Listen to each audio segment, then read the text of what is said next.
Le nouveau challenge aujourd'hui, c'est de s'agrandir à vitesse grand V, tout en gardant nos valeurs initiales, à savoir l'impact social, solidaire et environnemental. Il faut passer à l'échelle économiquement, soit aussi accompagné par un passage à l'échelle au niveau de l'impact. Donc il faut que les deux se préparent conjointement et que les deux plans soient un seul et même plan. Ça, c'est le challenge le plus important. C'est pour ça qu'aujourd'hui, pour plusieurs produits qui ont une très forte demande, nous sommes obligés d'aller dans des ateliers beaucoup plus grands pour fabriquer à plus grande échelle. Et heureusement, nous avons trouvé des usines qui ont le label éthique.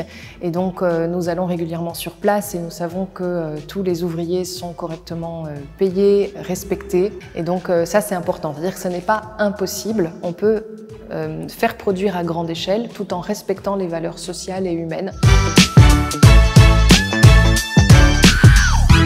C'est l'écosystème entrepreneurial social en Tunisie, les incubateurs, le nombre d'experts qui nous ont permis justement de changer de vision, de pouvoir être agile par rapport à la flexibilité, de changer le modèle, de proposer des alternatives. Les financements aussi, les subventions qui nous ont permis de développer et de tester et de se permettre de prototyper et de tester des choses. Je pense que sans l'aide de ces experts-là, de cet écosystème-là, Scientia n'aurait pas pu survivre, mais encore plus n'aurait pas pu pouvoir changer d'échelle, développer d'autres activités qui sont plus rentables et avec un impact plus important. Deux éléments ont contribué à ce changement d'échelle. Un, c'est le prêt d'honneur qui a permis d'installer une structure pérenne. Ce qui aide aussi beaucoup, c'est d'avoir des bénéficiaires et des clients qui sont une partie prenante dans ce projet et qui se permettent de venir nous solliciter pour proposer des activités ou des services qu'on ne proposait pas avant.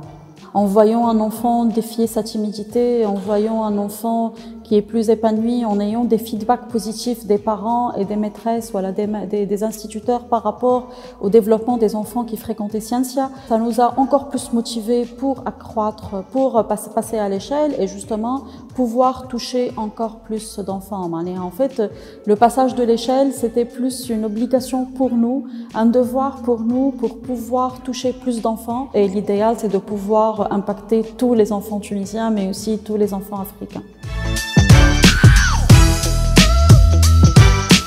Parler avec les gens qui sont passés à l'échelle sur des secteurs qui sont annexes ou sur des domaines qui sont proches du domaine dans lequel on travaille. Afin de s'inspirer de leur parcours, de profiter de leur expérience et d'éviter les erreurs qu'ils ont déjà commises. Il faut réfléchir à la raison pour laquelle vous souhaitez changer d'échelle. Si vous ne les faites pas pour les bonnes raisons, vous n'allez pas tenir votre projet dans un long terme, déjà. Vous allez vite vous décourager.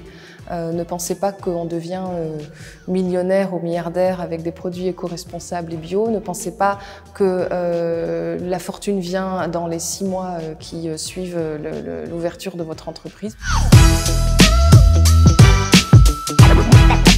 La réussite de Sourire aux Anges se résume à prouver qu'on peut gagner sa vie aujourd'hui en Tunisie tout en respectant une démarche éthique. Moi, la réussite de Scientia, je la mesure dans les yeux des enfants, je la mesure dans les larmes des mamans. Je pense que à chaque fois où j'ai envie de baisser les bras, à chaque fois où les challenges me fatiguent, je me rappelle des moments où les enfants faisaient voler leurs avions, des larmes de maman qui étaient épatées par le changement qu'elles voyaient sur leurs enfants et c'est ce qui justement nous permet de persévérer, de continuer et surtout de ne pas abandonner. Avec tout ce que j'ai fait depuis 20 ans qui porte enfin ses fruits, en fait, c'est comme si les 20 dernières années j'avais planté des graines et que je récolte enfin les fleurs aujourd'hui.